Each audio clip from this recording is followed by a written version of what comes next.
His cruel words silenced the room entirely. Amid crystal chandeliers and practiced smiles, billionaire Nicholas Vale wielded contempt like a weapon until she spoke, her voice steady as a heartbeat. "Sir, sit down." Their eyes locked across the polished floor of Granton Hall. No one dared correct the billionaire, yet this single mom had found his hidden wound. Your soul will recognize this truth.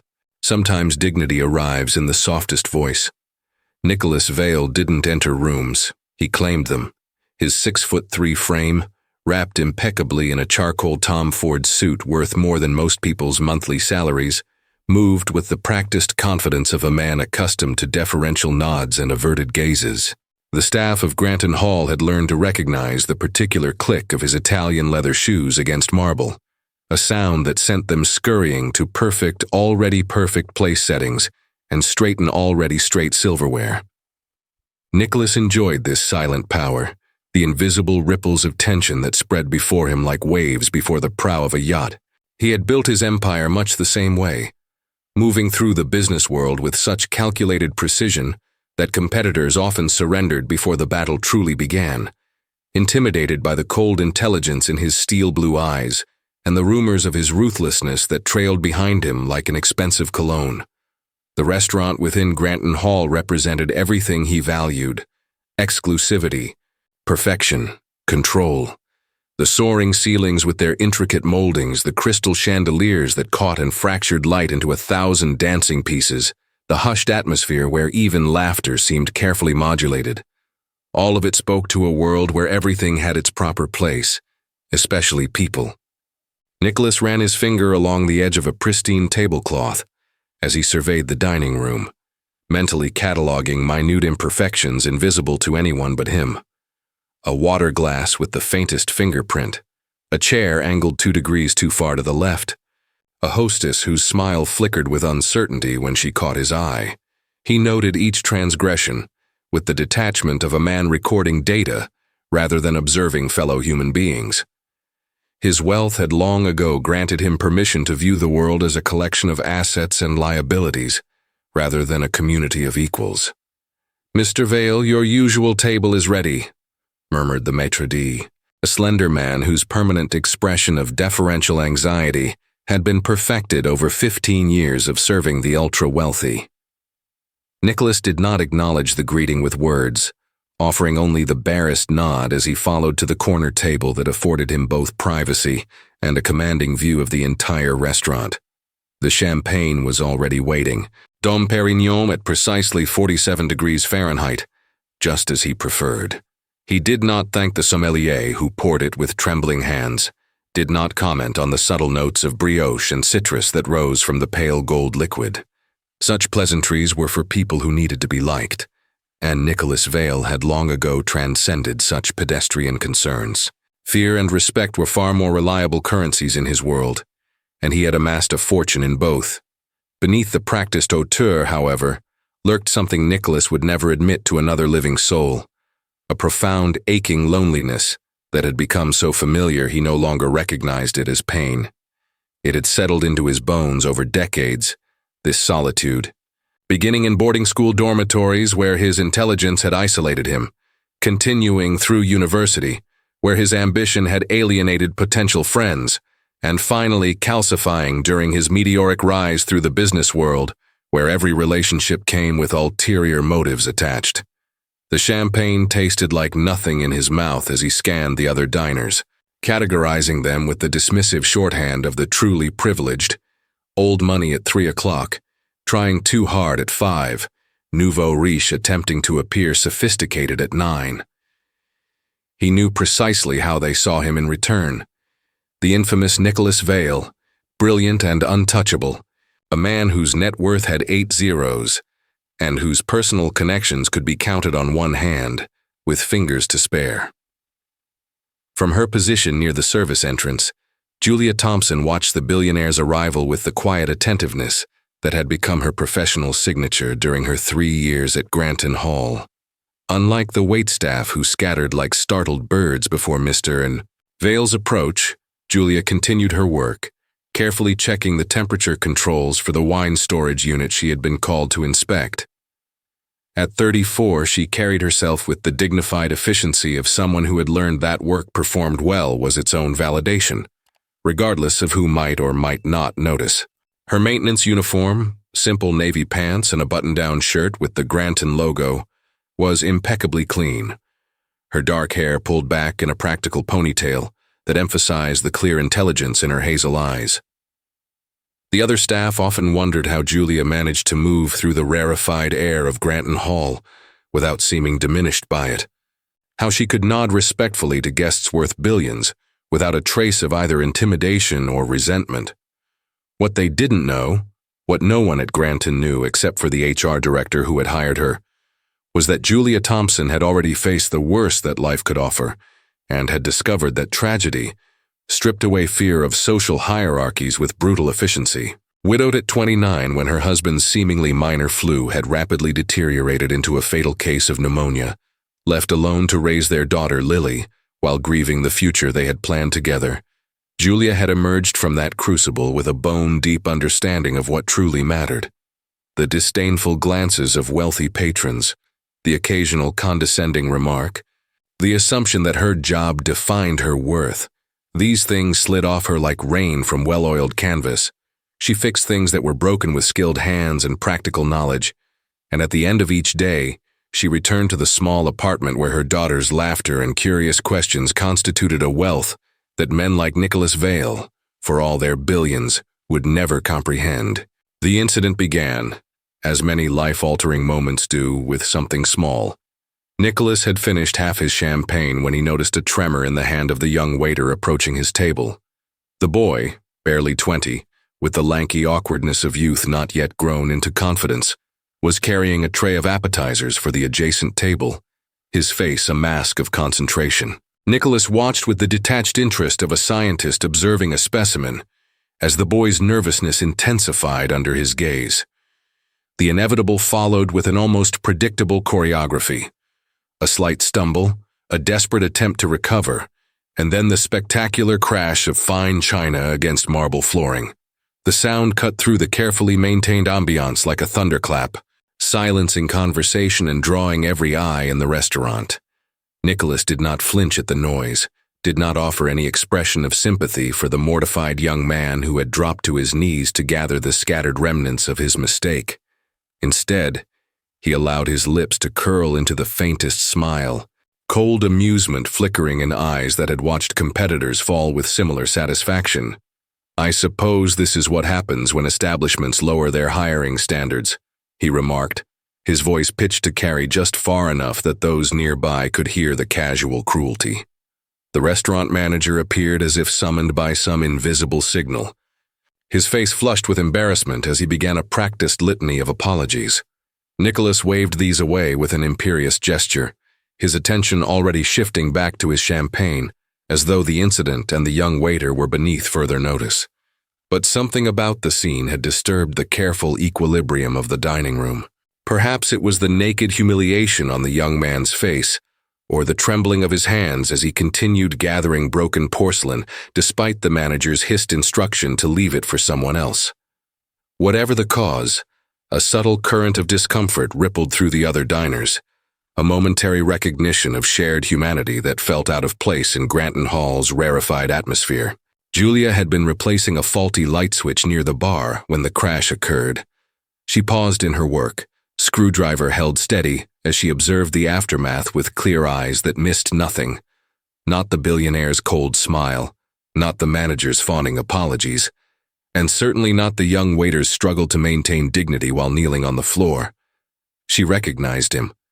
His name was Matthew, and he was working to put himself through college, taking double shifts whenever possible to minimize the student loans that would follow him into his professional future.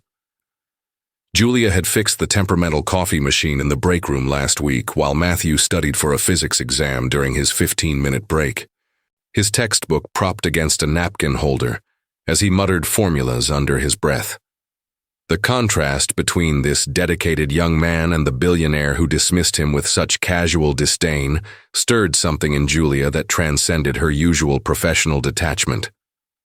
Nicholas Vale was mid-sip of his champagne when he felt it, the subtle shift in the atmosphere that indicated someone was watching him with unusual intensity. Decades of negotiating billion-dollar deals had honed his awareness of such scrutiny to a fine edge. He lowered his glass and scanned the room with the precision of a targeting system, until his gaze landed on the maintenance worker standing near the bar. There was nothing remarkable about her appearance: standard uniform, practical ponytail, tool belt around her waist. Yet something in her steady regard caused Nicholas to straighten almost imperceptibly in his chair. She wasn't looking at him with the usual cocktail of fear, resentment, or obsequiousness that he had come to expect. Instead, her expression held something far more unsettling: clear-eyed assessment unclouded by his reputation or wealth. He found himself unable to look away first, a novel and unwelcome experience that sent an unfamiliar sensation crawling up his spine. For the first time in years, Nicholas Vale felt seen, not as a billionaire, not as a power broker, but simply as a man making choices that revealed his character. The moment stretched between them, taut as a wire, until Nicholas deliberately broke the connection, turning to summon the maitre d' with a gesture that brooked no delay. "I find the atmosphere lacking this evening," he announced, loud enough to ensure his words carried to the nearby tables. "Perhaps it's the company."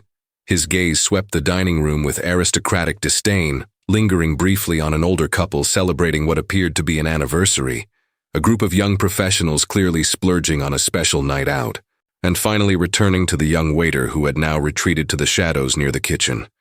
"I don't see anyone here worthy of sharing my table. Don't you agree?" The question was directed at the maitre d', who had perfected the art of agreement through 15 years of serving wealthy clientele. But before the man could offer the expected platitude, another voice answered instead, quiet but crystal clear in the hushed dining room. "Everyone here deserves respect, sir. Even you. Perhaps especially you." Julia's words fell into the silence like stones into still water, creating ripples that could not be called back. She had not raised her voice, had not moved from her position near the bar. Yet every head turned toward her as though she had shouted. Nicholas froze, champagne flute halfway to his lips, his expression shifting from disbelief to something more complex. A fusion of outrage and an emotion so long buried he barely recognized it. Genuine surprise. In the breathless silence that followed, Julia calmly placed her screwdriver back into her tool belt and met the billionaire's gaze with the quiet confidence of someone who understood that dignity was not bestowed by wealth, but by one's treatment of others. "Sir," she added, her tone gentle but unflinching, "sit down, your champagne is getting warm." For 3 heartbeats, time suspended itself in the dining room of Granton Hall. Crystal chandeliers seemed to hold their glittering light, the soft background music faded to insignificance, and even the most seasoned servers froze mid-motion as though participants in an elaborate tableau vivant. At the center of this momentary stillness stood 2 figures caught in the gravitational pull of an unexpected confrontation. Nicholas Vale, whose carefully constructed world had just been tilted off its axis by a handful of simple words, and Julia Thompson, who had spoken those words without calculation or fear. The other diners held their collective breath, social training warring with the universal human appreciation for moments when the established order is disrupted. They had come to Granton Hall for exquisite food and the satisfaction of exclusivity. Instead, they were witnessing something far rarer: authenticity crashing through the ornate doors of pretense. Nicholas recovered first, his features rearranging themselves into a mask of cold amusement that had intimidated board members and business rivals around the globe. "And who," he asked with silken menace, "might you be?" The question hung between them, weighted with the implied threat that came from a man accustomed to making or breaking careers with a single phone call. From the corner of his eye, Nicholas could see the restaurant manager advancing with the desperate expression of someone witnessing an impending disaster. The woman should have looked frightened. Everyone looked frightened when Nicholas used that particular tone. Yet her expression remained frustratingly unchanged, neither defiant nor apologetic, simply present in a way few people managed to be in his company. She was still holding his gaze, an experience so unfamiliar that Nicholas felt an uncomfortable warmth rising up his neck. Julia Thompson. Maintenance department. She didn't add "sir" this time, nor did she offer any qualifiers or explanations for her unprecedented intervention. The simplicity of her response contained an implied equality that further disrupted Nicholas's sense of the natural order.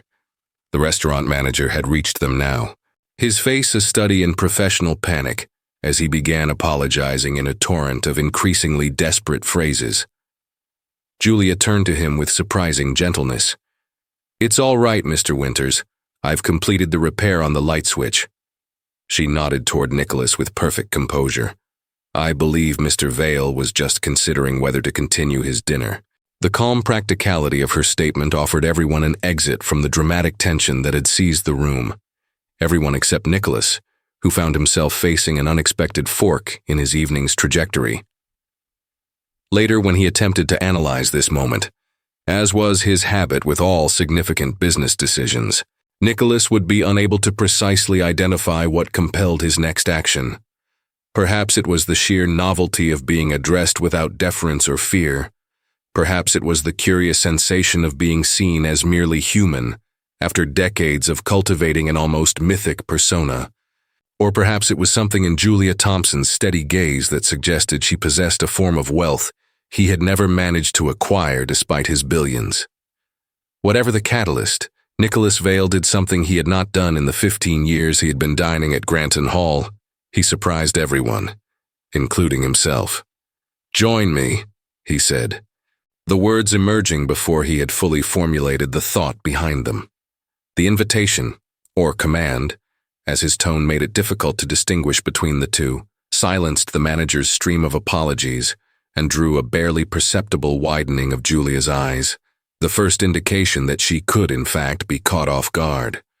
Julia hesitated, her practical mind rapidly calculating the professional implications of either accepting or declining. She was acutely aware of the spectacle they had already created, of the curious glances from other diners, of the manager's barely concealed horror at this deviation from protocol. More importantly, she was aware of her daughter Lily waiting at home with Mrs. Castillo from the apartment next door, who had agreed to watch her until Julia's shift ended at 9. Her instinct was to politely decline, to return to the ordered rhythm of her workday and the cherished routine of her evening with Lily, bedtime stories, questions about the day's activities at school, and the precious, quiet moments after her daughter fell asleep when Julia could read or simply sit with her thoughts. Yet something in Vale's expression, a flicker of genuine curiosity perhaps, or the faintest hint of vulnerability beneath his practiced arrogance gave her pause. "I have work to complete," she answered honestly, "and my shift ends in 40 minutes. Nicholas was unaccustomed to such practical considerations interrupting his wishes. When he invited someone to join him, a rare occurrence reserved for potentially advantageous business connections, they invariably rearranged whatever prior commitments might have existed. The notion that this maintenance worker might decline based on something as mundane as remaining job responsibilities struck him as both irritating and oddly refreshing. "I'm sure Mr. Winters can arrange for someone else to cover your remaining tasks," he stated, glancing at the manager with an expression that transformed the suggestion into an inevitability. The manager nodded quickly, eager to facilitate any scenario that might defuse the tension and prevent further disruption to the restaurant's atmosphere. "As for your shift ending, I'm certain Granton Hall compensates overtime appropriately." Nicholas gestured to the chair across from him, with the casual expectation of compliance that had characterized his professional and personal interactions for decades. Julia recognized the power dynamics at play with perfect clarity. The billionaire accustomed to arranging the world according to his preferences, the manager desperate to avoid conflict, the other staff watching with a mixture of concern and curiosity. She also recognized something else, something that perhaps Nicholas Vale himself did not fully understand. Beneath his imperious invitation lurked a genuine desire for conversation, untainted by the usual motivations of those who sought his company. It was this glimpse of authentic human connection, rather than the pressure of authority, that finally influenced her decision. "I'll need to make a phone call first," she said, neither accepting nor declining outright. "And I'll keep my tool belt. I'm still on the clock." With that qualification, subtle but unmistakable in its assertion of her professional identity, Julia stepped away to call Mrs. Castillo and ask if she could stay with Lily until 10, explaining that something unexpected had come up at work. Nicholas Vale had shared meals with prime ministers and oil sheiks, with tech visionaries and hedge fund managers whose combined influence could shift global markets with a conference call. Yet as Julia Thompson settled into the chair across from him, her tool belt still fastened around her waist, and her expression one of calm curiosity rather than the expected nervousness, he experienced an unfamiliar sensation, uncertainty about how to proceed. The script that typically governed his interactions, one where his wealth and reputation created a predetermined dynamic of deference, seemed suddenly inadequate. He signaled to the sommelier, an instruction that required no words between men who had enacted this particular ritual hundreds of times before. "Another glass," he stated as the man appeared at his elbow. The sommelier hesitated, glancing between Nicholas and Julia with the subtle panic of someone navigating unexpected waters without a chart. "Just water for me, thank you," Julia said, addressing the sommelier directly rather than filtering her response through Nicholas as most would have done. "I'm still working." She tapped the logo on her uniform shirt lightly, a reminder of her professional status that further disrupted the billionaire's attempt to establish familiar ground. Nicholas found himself studying her with the focused attention he typically reserved for acquisition targets or potential competitors. She was perhaps mid-30s, with the clear complexion of someone who prioritized health over cosmetics, and the steady hands of a person accustomed to practical work. Nothing about her appearance suggested exceptional beauty by conventional standards, yet there was something compelling in her self-contained presence, a centered quality that seemed immune to the social anxiety that typically radiated from those seated at his table for the first time. "You're not afraid of me," Nicholas observed finally, the statement emerging more bluntly than he had intended. The champagne arrived alongside Julia's water, the sommelier performing his duties with the fluid precision of long practice before retreating with obvious relief. Julia considered Nicholas's comment while taking a sip of water, her movements unhurried despite the intensity of his regard. The other diners had gradually returned to their own conversations, though occasional glances still flicked toward the unexpected tableau in the corner. The notorious billionaire and the maintenance worker engaged in what appeared to be a serious conversation. Julia set her glass down with deliberate care, her fingers tracing a small circle in the condensation that had formed on the outside. "Should I be?" she asked, her tone suggesting genuine consideration rather than defiance. "You have significant economic power. You could certainly make working here difficult for me if you chose to." She met his gaze directly, the same clear-eyed assessment that had first caught his attention, now focused entirely on him. "But fear seems an inefficient response to potential problems that haven't materialized. I prefer to reserve it for actual threats." The simplicity of her reasoning, delivered without pretension or apology, created a strange resonance in Nicholas, a recognition of something he had once valued, but had forgotten somewhere along his ascent to unimaginable wealth, straightforward truth unembellished by agenda.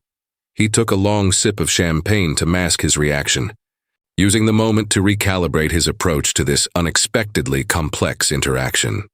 "You spoke to me as though we were equals," Nicholas said finally, the observation carrying neither accusation nor approval, merely a statement of fact that required explanation.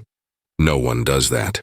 He did not add that this equality was, by any objective financial measure, patently absurd, that his net worth likely exceeded whatever Julia Thompson might earn in 10,000 lifetimes of maintaining light fixtures and temperature controls. Such obvious disparities hardly needed articulation. They formed the invisible architecture that structured every interaction in his world, the unspoken understanding that created the deferential space around him wherever he moved. Julia's violation of this fundamental social contract represented a puzzle he found himself unexpectedly eager to solve. Why had this particular woman, among all the people who crossed his path, chosen to address him as simply human.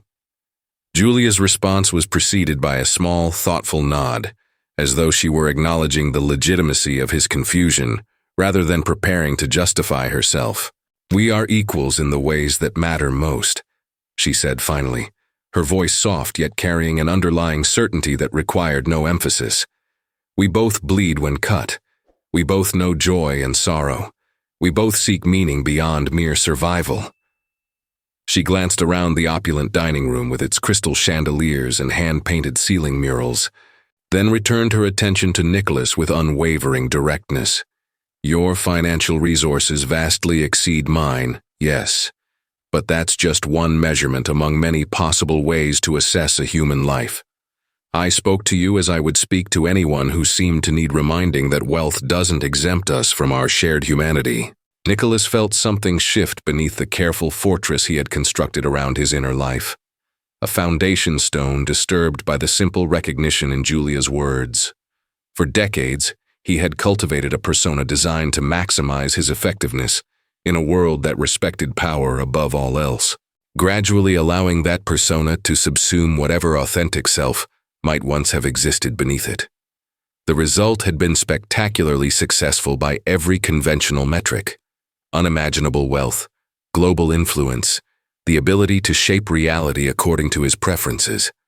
Yet sitting across from this maintenance worker, with her unassuming confidence and her clear-eyed perspective, Nicholas experienced a disorienting moment of seeing himself through her eyes, not as the legendary business titan whose name appeared regularly in Forbes and the Wall Street Journal, but simply as a man who had spoken unkindly to a young waiter and dismissed fellow human beings as unworthy of his company.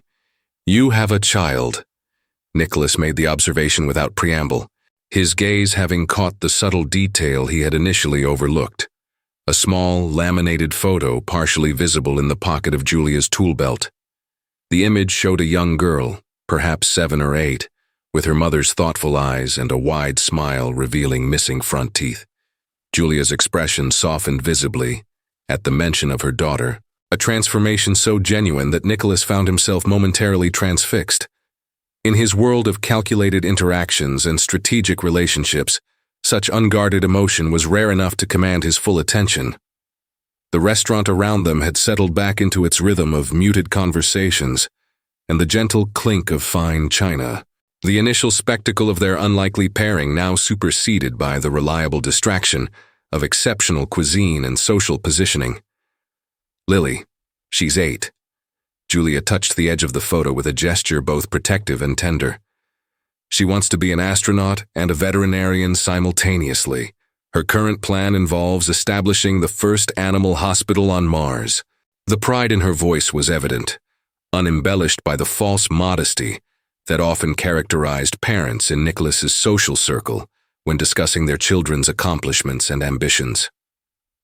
There was something refreshing about the straightforward delight Julia took in her daughter's imagination, a quality that seemed increasingly foreign in Nicholas's carefully curated existence, where even personal relationships were evaluated through the lens of advantage and calculated risk. He found himself unexpectedly curious about the life this woman led beyond the walls of Granton Hall, a sentiment so unusual that it momentarily disrupted his practiced poise. And her father.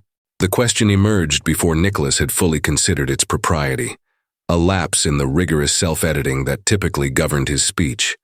He saw something flicker in Julia's eyes, not offense at the personal nature of the inquiry, but a deeper emotion that suggested complex terrain.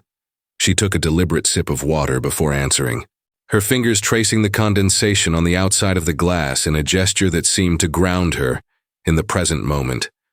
Nicholas found himself holding his breath, an unconscious physical response to the sudden weight that had entered the space between them. The realization that he cared about her answer, that he was genuinely invested in understanding this woman, rather than merely satisfying idle curiosity, struck him with unexpected force. "Robert died when Lily was 3, Julia said finally, her voice steady despite the gravity of the words.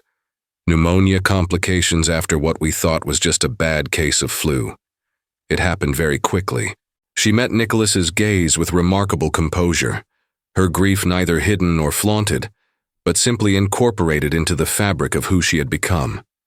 He was a high school science teacher, the kind students remembered decades later as the one who changed the trajectory of their lives. A small, fond smile touched her lips at the memory. He could explain complex concepts with such clarity and enthusiasm that even the most science-averse teenagers would lean forward in their seats, momentarily forgetting to maintain their carefully cultivated disinterest. That was his gift, helping others see the wonder in things they had previously overlooked. Nicholas found himself momentarily at a loss for words, a circumstance so rare in his experience that it registered as physical discomfort. His typical response to others' personal tragedies was a practiced combination of appropriate sympathy and swift redirection to less emotionally demanding topics. Yet Julia's matter-of-fact recounting of her loss seemed to demand something more authentic than his usual social choreography. Before he could formulate a suitable response, she continued, her gaze direct and unfaltering. Losing him taught me what actually matters. It's a harsh but effective education, grief. It strips away pretense with remarkable efficiency. She gestured subtly toward the opulent surroundings of Granton Hall. All of this, the crystal, the exclusivity, the social hierarchies, it falls away when you're sitting beside a hospital bed watching someone you love struggle for breath. You discover rather quickly that wealth provides no immunity against the fundamental vulnerabilities of being human. The unflinching honesty of her perspective created a momentary vacuum in the carefully maintained atmosphere of their corner table, a space where Nicholas found his usual arsenal of responses curiously inadequate. In the silence that followed, he became acutely aware of a sensation he had not experienced in decades, genuine emotional discomfort, unrelated to business concerns or strategic calculations. Julia Thompson had, with a few simple sentences, bypassed the elaborate defensive architecture he had constructed around his inner life and touched something long dormant within him, a capacity for empathy he had systematically suppressed as incompatible with the ruthless efficiency required for his spectacular success. "I am," he began, then paused, surprised by the unfamiliar terrain of authentic response. "I'm sorry about your husband. That's a profound loss." Julia acknowledged his words with a slight nod, her expression suggesting she recognized both the sincerity and the rarity of his response. "Thank you. It was. It still is in many ways." She straightened almost imperceptibly in her chair, a subtle physical realignment that seemed to signal a shift in conversational direction. "But that's enough about my life. I'm curious about yours, Mr. Vale." The directness of her statement carried no hint of the sycophantic interest Nicholas typically encountered, no underlying agenda of career advancement or financial gain. Instead, her curiosity seemed motivated by something far more unsettling, genuine interest in him as a person, rather than as a concentration of power and wealth. "You've built an extraordinary business empire. You have resources most people can barely imagine. Yet earlier tonight you seemed—" She hesitated, searching for the right word. "Dissatisfied, isolated perhaps. I wonder why that is." Nicholas felt a momentary surge of the defensive anger that typically arose when anyone attempted to penetrate the carefully maintained public image he had cultivated over decades. His instinct was to respond with the practiced deflection that had served him well in countless interviews and social situations, a combination of self-deprecating humor about the burdens of success and vague philosophical observations about the nature of ambition that revealed nothing of substance. Yet something about Julia's straightforward question, delivered without judgment or presumption, short-circuited his usual response pattern. Perhaps it was the contrast between her evident contentment, despite material limitations, and his own persistent dissatisfaction despite unlimited resources. Or perhaps it was simply the novelty of being addressed as a person, rather than a portfolio. Whatever the cause, Nicholas Vale found himself doing something unprecedented, telling the truth about his inner life to a virtual stranger. "Connection has always been difficult for me," he admitted, the words emerging with surprising ease once he had committed to authenticity. Even as a child, I found most people's priorities and concerns baffling. While other boys were obsessed with sports or video games, I was fascinated by market fluctuations and investment strategies. My parents recognized my aptitude for business early and channeled it accordingly. The best schools, the right connections, endless opportunities to develop my talents. He paused, running one finger thoughtfully around the rim of his champagne flute. By any objective measure, their approach was wildly successful. I made my first million before I turned 25. By 30, I had multiplied that 100-fold. Now, at 46, I have more wealth than I could spend in several lifetimes. The facts were delivered without pride or false modesty, simply as relevant data points in the narrative of his life.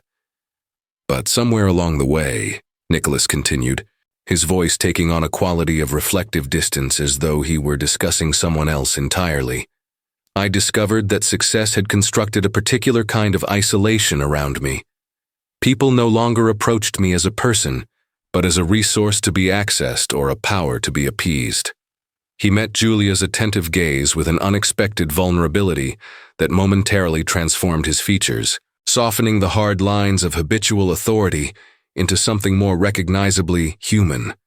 Even those closest to me, business partners, the occasional romantic relationship, there was always an underlying current of calculation in their attention. What could Nicholas Vale do for them?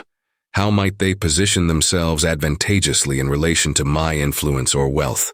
The bitterness in his tone was subtle, but unmistakable. A controlled acknowledgement of disappointment, rather than an indulgence in self-pity. Julia listened with the full attention that seemed to characterize her approach to life, present, engaged, without the constant half-focus on electronic devices or social positioning that Nicholas had come to expect in his interactions.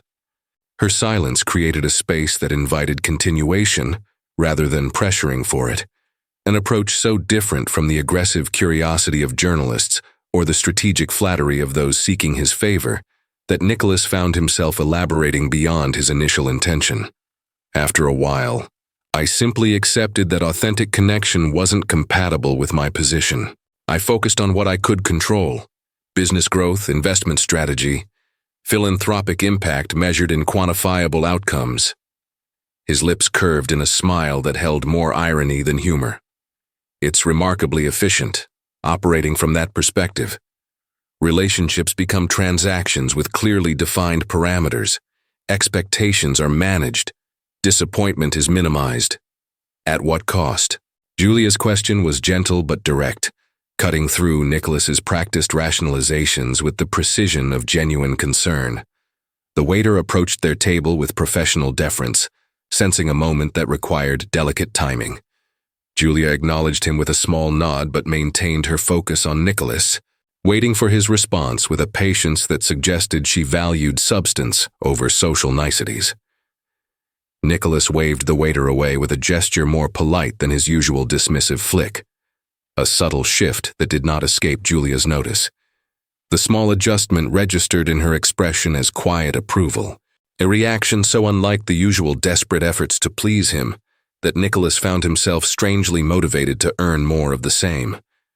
It was a novel sensation, this desire to be worthy of a maintenance worker's good opinion, yet undeniably present in his emotional landscape. "The cost?" Nicholas repeated, considering the question with uncharacteristic thoughtfulness. "I suppose it depends on how one calculates value. By conventional metrics, wealth accumulation, market influence, tangible achievements, the strategy has been extraordinarily successful." He paused, swirling the remaining champagne in his glass, as he searched for words adequate to express concepts he had deliberately avoided examining too closely. "In other areas, perhaps the costs have been higher than I've been willing to acknowledge. There's a certain hollowness to success when there's no one with whom to share it authentically, no one who sees the person beneath the portfolio." The admission felt dangerous, a crack in the carefully maintained facade that had protected him for decades. Yet strangely, speaking these thoughts aloud to this particular woman created a sensation of relief rather than vulnerability, as though naming the empty spaces in his existence somehow diminished their power. Julia considered his words carefully before responding, her expression suggesting she was weighing not just what to say, but how to say it. A consideration Nicholas realized few people extended to him anymore, accustomed as they were to either agreeing reflexively or framing disagreement in the most palatable terms possible. "I think," she said finally, "that we all construct protective barriers around the parts of ourselves that have been hurt or disappointed. It's a natural response to pain." She touched the small photo of her daughter briefly, an unconscious gesture that seemed to connect her words to her lived experience. "After Robert died, I built my own walls, different from yours. Certainly, constructed from practical concerns and the immediate needs of raising Lily alone, rather than business strategy and wealth management, but walls nonetheless. It was safer than remaining open to more loss." The comparison startled Nicholas with its insight and implied equality, the suggestion that his emotional defenses and Julia's might arise from similar human needs, despite their vastly different circumstances. He leaned forward slightly, his usual commanding posture relaxing into something more engaged. "What changed for you?" he asked, genuinely curious about her journey from self-protection to the evident openness with which she now approached life. The question felt important beyond its immediate context, as though her answer might contain wisdom applicable to his own carefully managed existence. Nicholas Vale, who routinely made decisions affecting thousands of employees and millions of dollars without a moment's hesitation, found himself holding his breath while waiting for a maintenance worker's response about emotional resilience. The irony would have been amusing if it weren't so revelatory of his current state. "Lily," Julia answered without hesitation, her expression warming at the mention of her daughter. "Children have an extraordinary capacity for living in the present moment. They notice everything, the way light changes throughout the day, the precise pattern of a snowflake, the subtle differences between seemingly identical flowers." Her hands, capable and strong from years of practical work, moved expressively as she spoke. Watching her experience the world with such openness reminded me that grief and joy aren't mutually exclusive. That closing yourself off from potential pain also means closing yourself off from potential wonder. She met Nicholas's gaze directly, her honesty neither confrontational nor apologetic. "The walls I built after losing Robert would have protected me from further heartbreak, yes, but they would also have prevented me from fully being present for my daughter's childhood, and that was a price I ultimately wasn't willing to pay." Nicholas absorbed her words in silence, struck by the elegant simplicity of her perspective. In the rarefied environment of high finance and global business where complexity was often mistaken for sophistication and straightforward truths dismissed as naive, Julia Thompson's uncomplicated wisdom felt revolutionary. She spoke of vulnerability not as weakness to be eliminated, but as capacity to be managed, a framework so fundamentally different from his approach to life that it momentarily disoriented him. The restaurant continued its elegant choreography around them, servers moving with practiced precision, conversations rising and falling in measured cadences, crystal and silver gleaming under the subtle lighting designed to flatter both the food and the diners. Yet Nicholas found himself increasingly detached from this familiar environment, drawn instead into the gravity of this unexpected conversation and its implicit challenge to the foundations of his carefully constructed existence. "Tell me about Lily," Nicholas said, surprising himself with the genuine interest behind the request. It was not a question he would typically ask. Personal details about others' lives generally held little relevance to his precisely calibrated interactions. Yet he found himself curious about this child, who had taught her mother such profound lessons about presence and resilience. Julia's expression softened immediately, the transition from thoughtful composure to maternal pride occurring with such natural ease that Nicholas felt a momentary pang of something unidentifiable. Not quite envy, not quite longing, but adjacent to both. The restaurant around them had begun its gradual transition into the later evening atmosphere, lighting subtly dimmed, conversation adopting the more intimate tones of diners who had moved past initial social performance into genuine enjoyment of their companions. "She's extraordinary," Julia said, the simple statement carrying such evident truth that it required no embellishment. Not in the conventional metrics of achievement, though she does well enough in school, but in her capacity for wonder and her instinctive kindness. She smiled, remembering something specific. Last week she spent 3 hours constructing an elaborate hospital for a moth with a damaged wing that she found on our windowsill, complete with tiny oxygen tanks made from toothpicks and cotton balls, a specialized diet researched on the second-hand laptop we share, and a rehabilitation plan scheduled in 15-minute increments. The pride in Julia's voice was palpable, unembellished by the competitive undertones Nicholas had come to expect when parents in his social circle discussed their children's accomplishments. Did the moth survive? Nicholas found himself genuinely invested in the outcome of this miniature drama, a reaction so unexpected that it momentarily distracted him from the larger significance of his engagement with the story. Julia's smile turned bittersweet, acknowledging both her daughter's determination and the inevitable limitations of reality. No, moths don't have particularly long lifespans even under ideal conditions. But Lily gave it a dignified end, which seemed to matter more to her than the outcome. She held a small funeral in the community garden behind our apartment building, complete with a eulogy highlighting the moth's brave spirit and delicate beauty. Julia's expression conveyed both amusement at the ceremony's solemnity and deep appreciation for the empathy it represented. She invites me into a world where every creature deserves care and attention. It's a perspective that recalibrates priorities rather effectively. Nicholas nodded slowly, absorbing both the anecdote and its implicit contrast to his own experience. Children had never featured prominently in his life plan. His relentless focus on building and expanding his business empire had left little room for considerations of family or legacy beyond financial terms. Occasionally, usually after particularly successful acquisitions or during rare moments of existential contemplation, he had wondered fleetingly who might inherit his vast holdings. But these thoughts had remained abstract, theoretical questions about estate planning, rather than emotional reflections on missed connections or alternative life paths. Yet sitting across from Julia, listening to her describe her daughter's compassionate worldview, Nicholas found himself contemplating a different kind of wealth than the one he had spent decades accumulating. "She sounds remarkable," he said finally, the sincerity in his tone surprising them both. "You've clearly done an extraordinary job raising her, especially under difficult circumstances."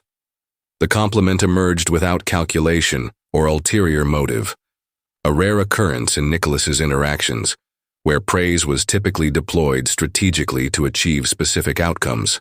Julia acknowledged his words with a slight nod, neither dismissing the compliment with false modesty, nor elaborating on her parental accomplishments. Her comfort with simple acknowledgement struck Nicholas as yet another manifestation of her unusual self-possession, a quality that continued to intrigue him despite his usual disinterest in the internal lives of others. It can't be easy, balancing full-time work with single parenthood, he added, genuinely curious about the practical realities of her life so different from his own.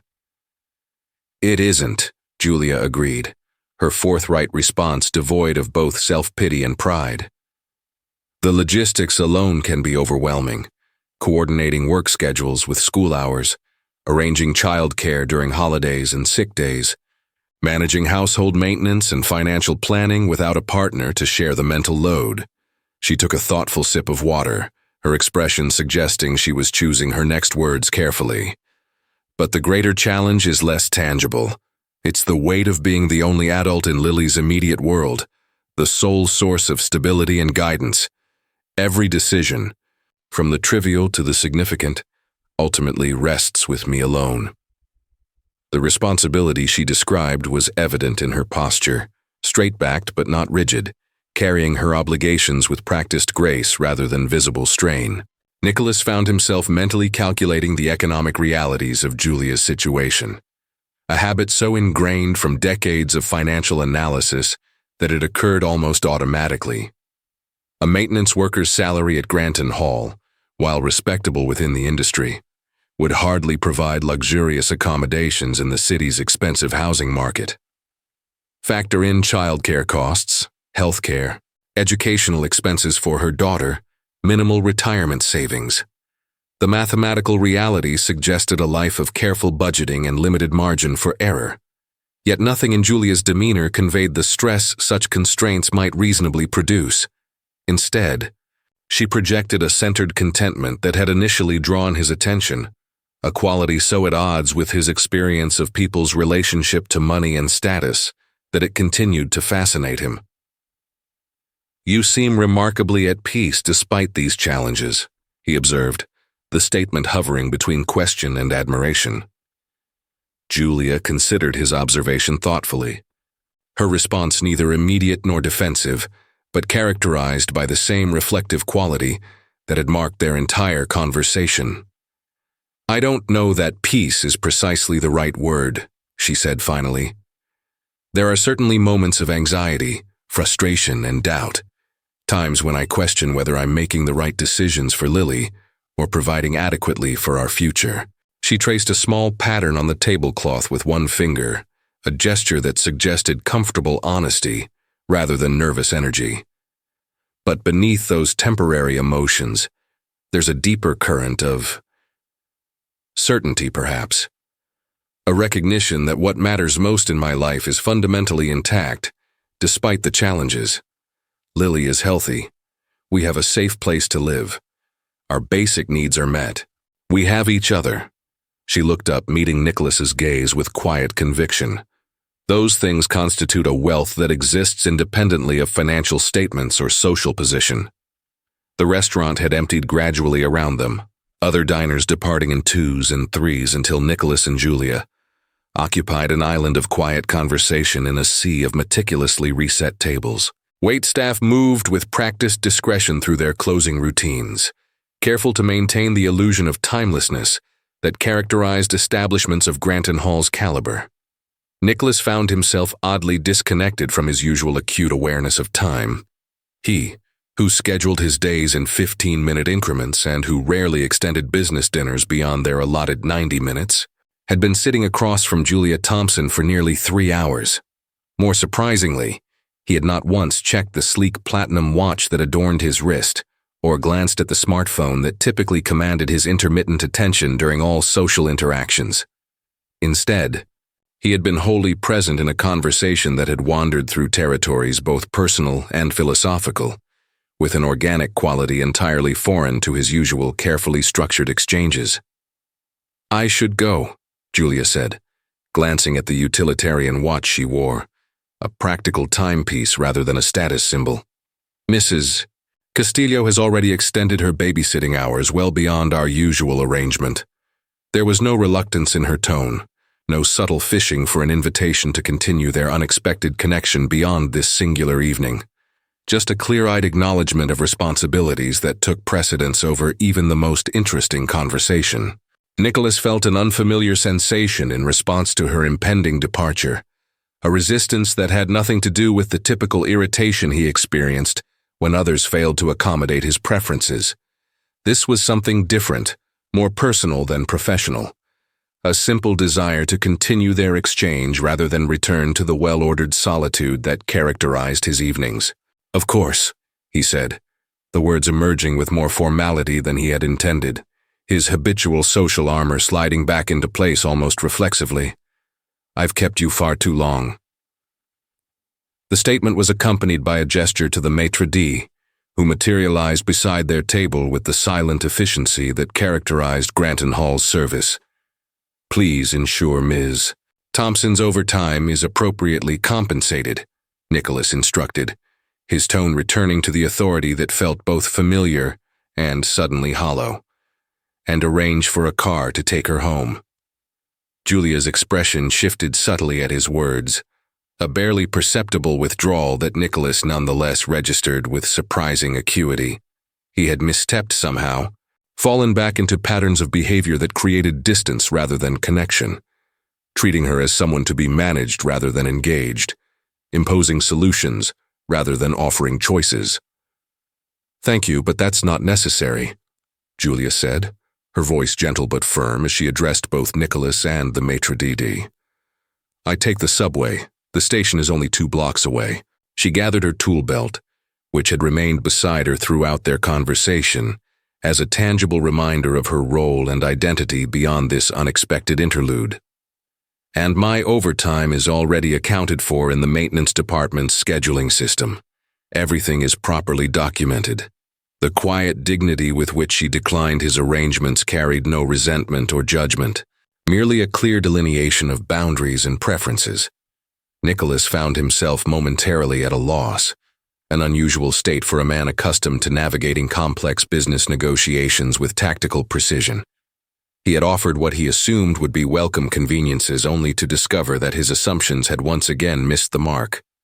"At least allow me to walk with you to the station," Nicholas said, the request emerging with a sincerity that surprised them both. It was not a calculated move or a strategic positioning, but a simple desire to extend their connection by a few more minutes, to postpone the inevitable return to their separate worlds with their vastly different realities. Julia studied him briefly, her gaze assessing not his wealth or position, but the authenticity behind the request. Whatever she saw must have satisfied her, for she nodded with a small smile that transformed her features in a way that caught Nicholas's attention with unexpected force. It was not the practiced charm of the society women he occasionally escorted to charity galas, nor the careful deference of employees eager to please their powerful boss. It was something far more rare in his experience, genuine warmth offered without expectation of return. They walked together through the now quiet restaurant, past the discreetly surprised glances of the remaining staff who had witnessed the beginning of their unlikely conversation hours earlier. The night air greeted them with the particular crispness of early autumn, cool enough to require the light jacket Julia retrieved from the staff room, but not yet carrying winter's biting edge. Nicholas found himself automatically adjusting his pace to match hers, another small departure from his usual habit of moving with the expectation that others would keep up or be left behind. The streets surrounding Granton Hall were elegant and well-maintained, historic buildings illuminated by tasteful lighting that enhanced their architectural details, while providing adequate security for the affluent residents and visitors who frequented the area. They walked in comfortable silence for half a block before Nicholas spoke again, his words carefully considered. "Thank you," he said simply, the statement unembellished by the qualifiers or explanations he might typically employ. "For this evening, for your perspective." The gratitude felt foreign on his tongue, not because Nicholas Vale never expressed appreciation, but because he rarely experienced it with such unalloyed sincerity. Julia glanced at him with quiet understanding, seeming to recognize both the significance of his thanks and the effort it required. Their footsteps created a synchronized rhythm against the pavement, an unexpected harmony that mirrored the strange resonance of their conversation, despite the vast differences in their life circumstances. Nicholas found himself acutely aware of these contrasts as they walked. His bespoke Italian shoes beside her practical work boots, his tailored suit jacket against her uniform with its discreet Granton Hall logo, his carefully maintained appearance beside her natural self-possession. "You're welcome," Julia replied after a moment, her response characterized by the same straightforward quality that had initially caught Nicholas's attention. "Though I'm not entirely sure what I've done to earn such sincere gratitude." There was a gentle humor in her tone, an invitation to elaboration rather than a dismissal of his thanks. Nicholas considered her question carefully, recognizing its legitimacy. What precisely had occurred during their hours of conversation that warranted such appreciation? It wasn't as though she had offered him business insights that might translate into financial advantage or social connections that might expand his sphere of influence, the usual currencies in which value was measured in his world. Yet something of significance had undeniably transpired, something that had momentarily disrupted the carefully maintained equilibrium of his existence. "You spoke to me as a person rather than a position," Nicholas said finally, the words emerging with a rawness he rarely permitted himself. "Do you have any idea how rare that is?" The question carried no self-pity, but rather a simple acknowledgement of the isolation that accompanied his particular form of success, a condition he had long accepted as the inevitable cost of his achievements. "Most people approach me as a resource to be accessed or an obstacle to be navigated. They see the wealth, the influence, the reputation, constructs I've admittedly cultivated with great care, but rarely the human being beneath those external markers." He glanced at Julia, finding her listening with the same attentive presence she had demonstrated throughout their conversation. "You cut through all of that with a single sentence. 'Everyone here deserves respect, sir, even you.'" It was disconcerting and refreshing. Julia nodded slightly, acknowledging his explanation without false modesty or unnecessary elaboration. They had reached the entrance to the subway station, a juncture where their paths would inevitably diverge.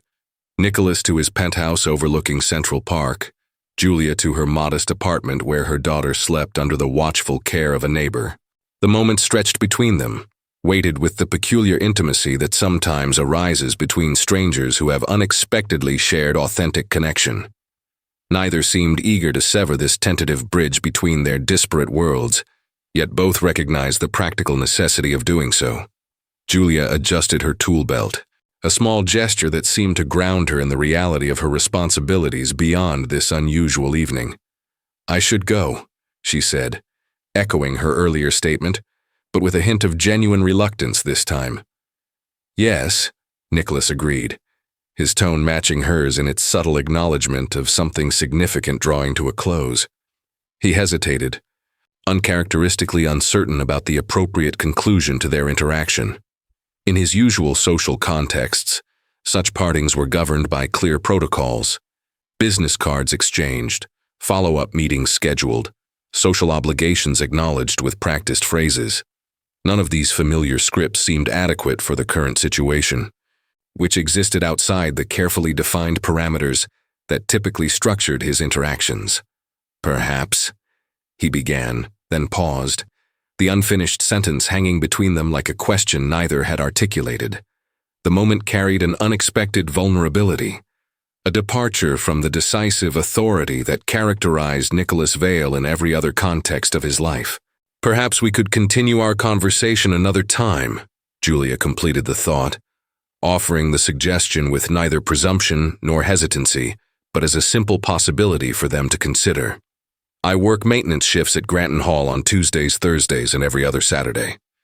The information was provided matter-of-factly, an open invitation that demanded no immediate response and carried no expectation of acceptance. Nicholas felt something shift within his carefully ordered internal landscape, a subtle realignment of priorities and possibilities that both unsettled and intrigued him. Julia Thompson had, in the space of a single evening, disrupted patterns of thinking and behaving that had remained unchallenged for decades. The prospect of continuing that disruption was both disquieting and strangely compelling. "I would like that," Nicholas said finally, the words emerging with a simplicity that belied their significance. No calculated assessment of potential advantages, no strategic positioning for future benefit, just a straightforward expression of preference from a man who had spent decades ensuring that every action and word served his carefully constructed empire. Julia smiled in response, the expression illuminating her features with a warmth that registered somewhere unexpected in Nicholas's emotional landscape. She extended her hand in a gesture that managed to be both professionally appropriate and personally genuine, a perfect encapsulation of the balanced authenticity that had characterized their entire interaction.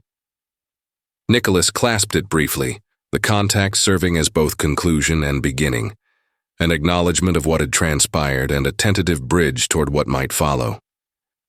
"Good night, Mr. Vale," Julia said, her tone suggesting that the formality was a choice rather than an obligation, a recognition of the natural boundaries that still existed between them despite their unusual connection.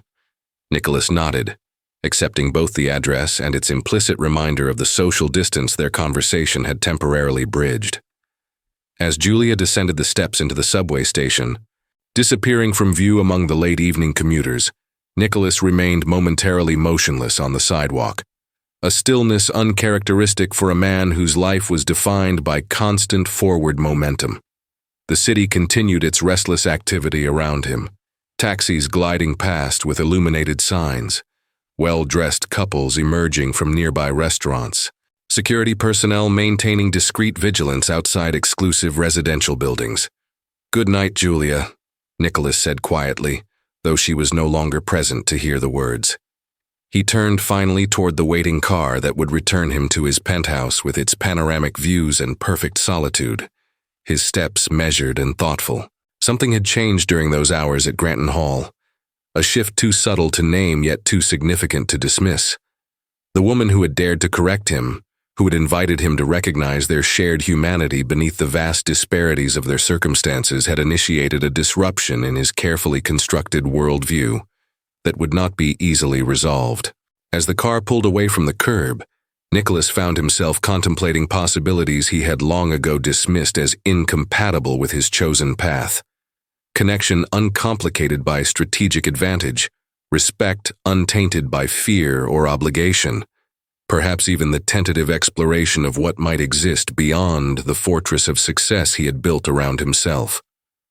No one dared correct the billionaire until the single mom said, "Sir, sit down." And in doing so, she had opened a door Nicholas hadn't realized was closed.